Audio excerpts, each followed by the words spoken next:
And here is the Vegan's Almanac for today, the 1st of September, 2025. Today is International Primate Day, an annual educational event organized since 2005, largely by British-based Animal Defenders International. The day is a celebration of all higher and lower primates and endorses humane agendas where primates are at risk, as in research labs or species endangerment. The Great Ape Project is campaigning to have the United Nations endorse a declaration on great apes. This would extend what the project calls the community of equals to include chimpanzees, gorillas, and orangutans. The declaration seeks to extend to non-human great apes the protection of three basic interests: the right to life, the protection of individual liberty, and the prohibition of torture. It's the birthday of Asa Keisar, born on this day in 1973. Asa Keisar is a Jewish religious scholar, rabbi, scribe, and advocate for veganism.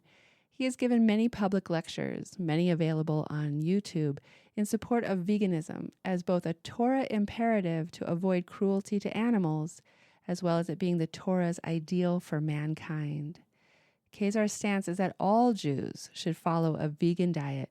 He argues that although the Torah permits eating meat, not everything permitted in the Torah should necessarily be done, and the Torah permits eating meat only as a concession, in the same way the Torah permits such antiquated deeds as owning slaves. Rabbi Keisar uses classical Jewish sources to argue that consumption of animals or their products are in violation of Jewish law. It was on this day in 2013 the book entitled Meatonomics by David Robinson Simon was published. The book strives to make Americans aware of the realities of the economic system that supports our country's supply of animal-based foods. Though we only fork over a few dollars per pound of meat at the grocery store, we end up paying much more than that in tax dollar-fueled government subsidies, $38 billion more to be exact. And that's just one layer of hidden costs. Sustainability advocate and author David Robinson Simon gives his readers informed, lasting solutions.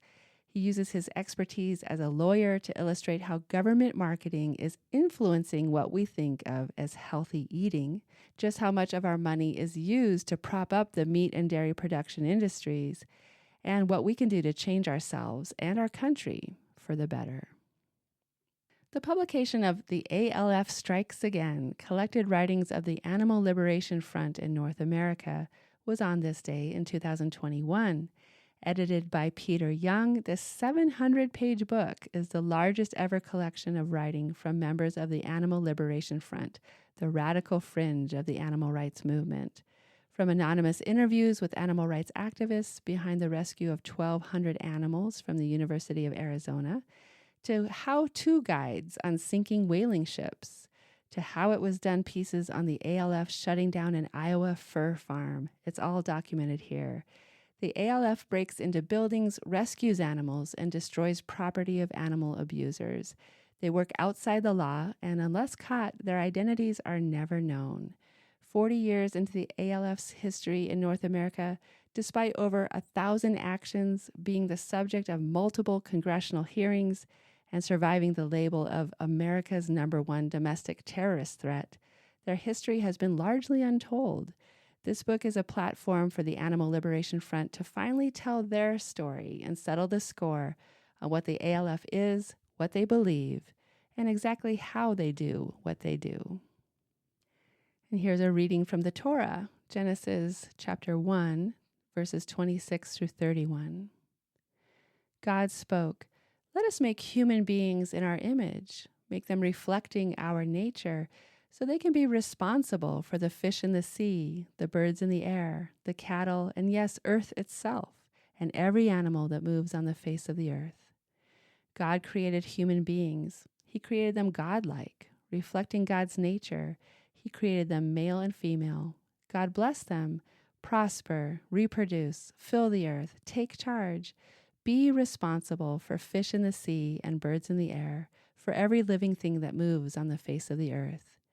Then God said, "I give you every seed-bearing plant on the face of the whole earth, and every tree that has fruit with seed in it, they will be yours for food.